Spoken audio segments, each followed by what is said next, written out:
Now, as you can see, beta, this is your chapter number 4, the kind stranger. It means आपके लिए एक अजनबी और वो बहुत दयालु दिल का. ठीक है. Now the story begins. When I was young, a stranger from Europe came to Bengal. आए थे. जब वो राइटर अपने बारे में बता रहा है कि जब मैं उस टाइम पे यंग था, एक स्ट्रेंजर हमारे बंगाल में आया था. कहाँ से? यूरोप से.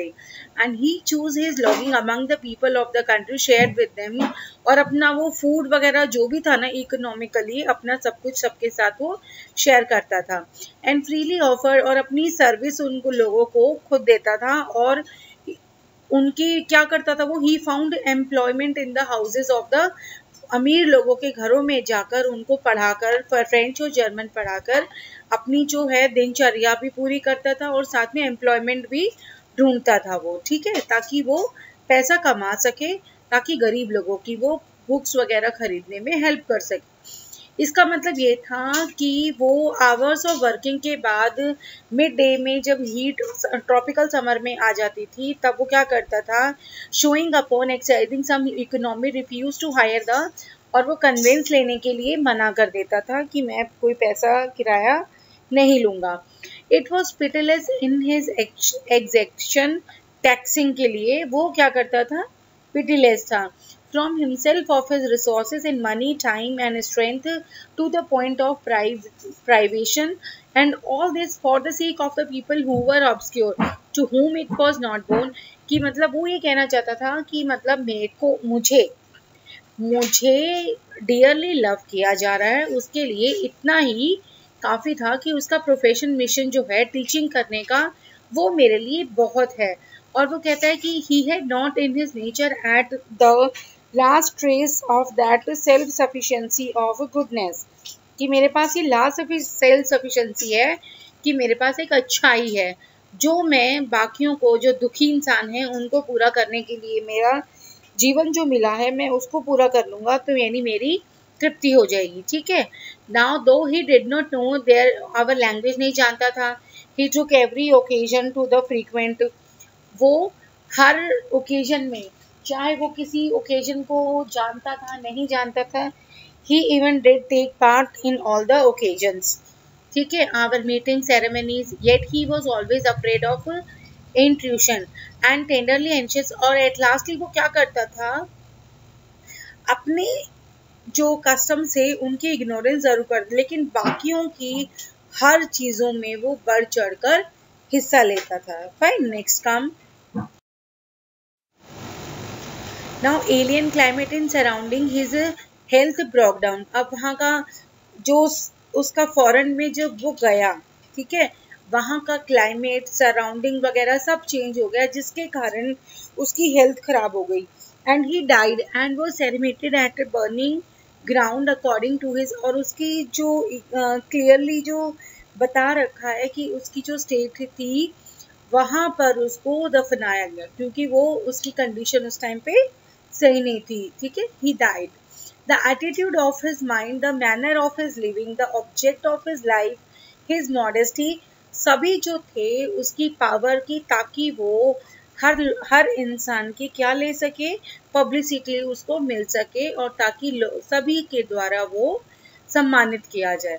And we were accustomed to associate with the Europeans in India में, कि मैं ऐसा काम करना चाहता था वो, कि हमारी इंडिया में भी, कि हाँ हमारी भी कुछ पूछ हो.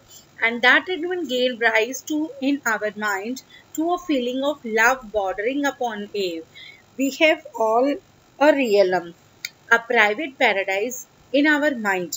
क्या कहना चाह रहा था वो अब, कि हमें कुछ ऐसा काम करने से, वो ये बोलता है कि हमें ऐसी काम करने से कुछ एनर्जी लगा लो, कि एनर्जी मिलती है हमें, कि ताकि हमारा जो लाइफ का एक्सपीरियंस है वो हमें और अच्छे से काम करने में हमारी मदद करेगा, और साथ में मेरी इच्छा की पूर्ति होगी. ठीक है. नाउ ही अब उसके बारे में बताने चाह रहे हैं कि ही केम फ्रॉम स्वीडन से आए थे, जिसका नाम था हैमर ग्रेन था. And what was the most remarkable कि in Bengal was the fact that in his country he was chance to, और उनको बहुत चांस मिला था कि इन जो हमारे शहर के या हमारे देश के लोगों के लिए उनको कुछ काम करने का मौका दिया गया, जिनका नाम था राजा राम मोहन राय। ठीक है। And for his genius character, उनका इस तरीके से था कि उन्होंने लास्ट सेंचुरी से लास्ट तक, ठीक है, मॉडर्न टाइम तक उन्होंने सभी का दैट लिव्स फॉर एवर, जो एक रिमार्केबल का मतलब होता है बेटा एक छाप छोड़ने वाला व्यक्ति का रूप उसने ले लिया था कि हर इंसान के माइंड में उसका ही नाम आगे पीछे रह गया था सिर्फ। ठीक है। इट मूव्ड सो डीपली, लोगों के हमारे देश के हर इंसान के माइंड में राजा राम मोहन राय का एक नाम रह गया था। ठीक है। And before he could earn his passage money, अब उसके पास, क्योंकि उसे इंग्लैंड में कुछ दिन और रुकना पड़ रहा था, because he had not so enough money कि वो अपनी इंडिया में वापस आ सके, तो उसकी मजबूरी थी कि उसे वहां पर इंग्लैंड में रुकना पड़ रहा था ताकि वो अपने इंडिया वापस लौटने के लिए कुछ पैसा जोड़ सके, ताकि वो वापस उसको खर्चा निकाल के उसे आना था फिर वहां पे। ठीक है। Now come on your next page. Of love, utterly spent himself to the last breath of his life away from home and kindred all the. अब वो क्योंकि अपनी मदरलैंड के तो आसपास वो था ही नहीं, because he had no money to come back to India. लेकिन he failed even to achieve during his life what he had in his mind, which was to be found by the help of scam. क्योंकि क्या था, क्योंकि वो अपनी जितना उसके mind में तो बहुत कुछ था, लेकिन उसके अकॉर्डिंगली वो बहुत छोटा था कि जो उसने कमाना था उसके हिसाब से बहुत कुछ उसका रह गया था, जो काम वो करना चाहता था बट वो कर नहीं पाया था। उसने कुछ अपने विजिबल छाप छोड़ दिए थे लोगों को दिखने वाले कि हाँ इन्होंने कितना डिवोटेड काम किया था। But what I prize most in this European youth who left no record of life behind him, जिसने अपनी लाइफ का कोई भी रिकॉर्ड पीछे नहीं छोड़ा था, is not the memory of any service of goodwill, कि जिसका कोई भी रिमार्क नहीं रह गया था, but the precious gift of respect which he offered to a people who are fallen upon the evil times, कि बुरे समय में जो उन लोगों को मिलना चाहिए था वो इज्जत उसने कमा ली थी। For the first time in the modern days, this obscure individual from Sweden brought to our country the courtesy of the West, a greeting of, क्योंकि उसने लोगों में इतना फेलोशिप यानी प्रेम भाव की भावना का उसने बहुत ज्यादा क्या कर रखा था, आविष्कार कर रखा था कि लोग आपस में भेदभाव की भावना को छोड़ दिया था सबने। The coincidence came to me with a great and delightful surprise when the, और उनको स्वीडन से इतना मतलब महान काम उन्होंने करे कि उन्होंने आश्चर्यचकित कर दिया था आसपास के सभी उसको कंट्रीज को भी, इवन और उसके शहर को भी जहाँ से वो आए थे, नोबेल प्राइज से उनको नवाजा गया था। And as a recognition of individual merit it was of great value to him. और उसके बाद वो कहना चाह रहे हैं कि उसके जो उनको मिला उसके लिए वो काफी क्या थे, ग्रेट वैल्यू मान रहे थे उसको कि मुझे बहुत अच्छी पद्धति का मुझे इनाम मिला है जिसके लिए मैं बहुत खुश था। And which was had the great chief significance थी उसकी प्रेजेंट एज में।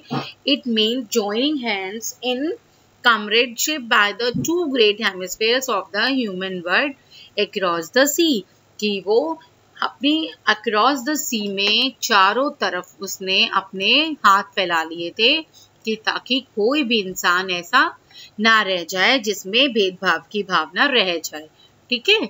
Now I have finished the lesson today and now open your books work, exercise work I am going to tell you. Now as you can see on your screen there are the 6 questions of MCQs, a question and answers are on your screen. Okay. Now question B आपका है choose and fill in the blanks. The options are given and your right answers are on your screen. From here you have to complete these. Okay, class.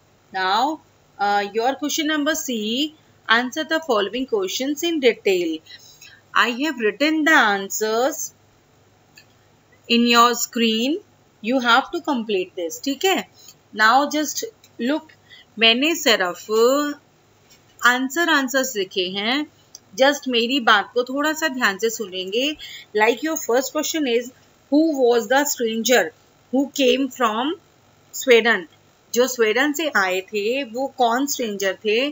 आपकी book में आपकी screen पे आपको सिर्फ लिखा हुआ दे रहा है हैमर गेन. अब हु की प्लेस पे आप हैमर गेन लिखेंगे. बाकी वॉज से लेकर आप स्वीडन तक क्वेश्चन से नोट करेंगे. ठीक है. यस. नाउ सेकंड है आपका what did hammer Grain do in Bengal. तो आप इसका आंसर लिखेंगे क्वेश्चन से. Hammer Grain helped the poor. आपको स्क्रीन पे दिखाई दे रहा है ना, हेल्प द पुअर. उसके आगे आप लिखेंगे in Bengal. Fine. Now third answer में जैसे मैंने आपको लिखा हुआ है he found dash dash dearly love. इन वर्ड्स को starting words and the last words को आप अपनी बुक में फाइंड करेंगे. Then you will complete the dot dots answer from your books. Fine. Now question number 4 is there why was Hammargren afraid of intrusion. आप पहले question से note करेंगे hammer grain was afraid of intrusion because he was. अब because से लेकर language तक answer is given on your screen. Fine. Now fifth question is there why did hammer grain find a place in the paradise of Rabindranath's individual life. आप question से note करेंगे पहले hammer grain find की जगह पे आप found लिखेंगे. Found a place से लेकर आप पूरा लास्ट क्वेश्चन लाइफ तक आप अपने क्वेश्चन से नोट करेंगे. देन आप स्क्रीन पे देखेंगे बिकॉज से लेकर ह्यूमिलिएट तक आप कंप्लीट करेंगे answer. Fine. Now sixth question है आपका what inspired Hammer Grain to come to Bengal. Hammer Grain को किसने इंस्पायर किया. बिकॉज वो किसके नक्शे कदम पे चल रहे थे, राम मोहन राय के. तो उन्होंने इंस्पायर किया था इनको. ठीक है. तो आप वॉट की प्लेस पे, आपके क्वेश्चन में वॉट लिखा है, आप वॉट की प्लेस पे लिखेंगे राम मोहन रॉय कैरेक्टर. बाकी इंस्पायर्ड से लेकर लास्ट आपके आंसर में पीपल है, यहां तक आप क्वेश्चन से नोट करेंगे. Fine. Now question number 7 is there where did hammer Grain fail. कहाँ फेल हो गए थे. आप लिखेंगे Hammer Grain failed in India. ठीक है. Then you will be completing your question answers. Fine.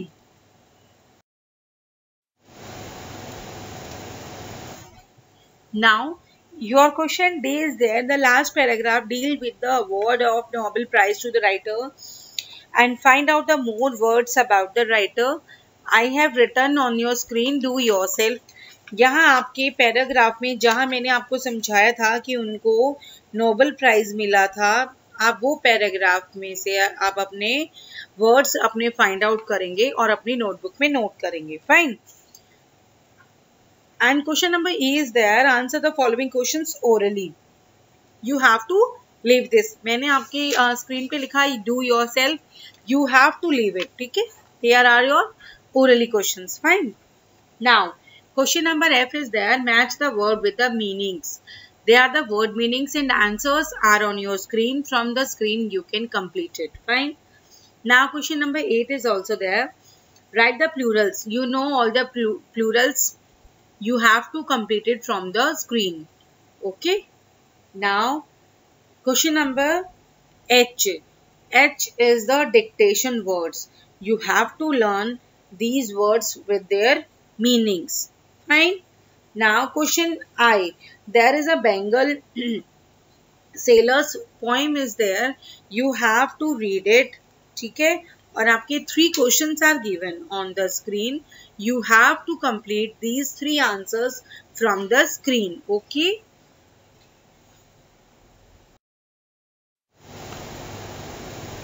Now question J is there. Articles have been used enormously in the following sentences. Rewrite them correctly. आपके articles आपको मालूम है, what are your articles? A, an और the. यहाँ वो कह रहा है कि कहीं पर गलती से लगा रखा है और कहीं पर नहीं लगाया हुआ है। You have to complete the sentences. और आपको स्क्रीन पे आपको नोट दिखाई दे रहे हैं ना आपको, these are your correct answers, you have to complete this, ठीक है। And now question number K, I have written on the screen, do yourself. What is question number A? In India, we have developed some particular peculiar. You have to, you don't have to do anything. You have to just read these words with your meanings. Fine. And I will be coming in your next class with your next lesson. Fine, beta.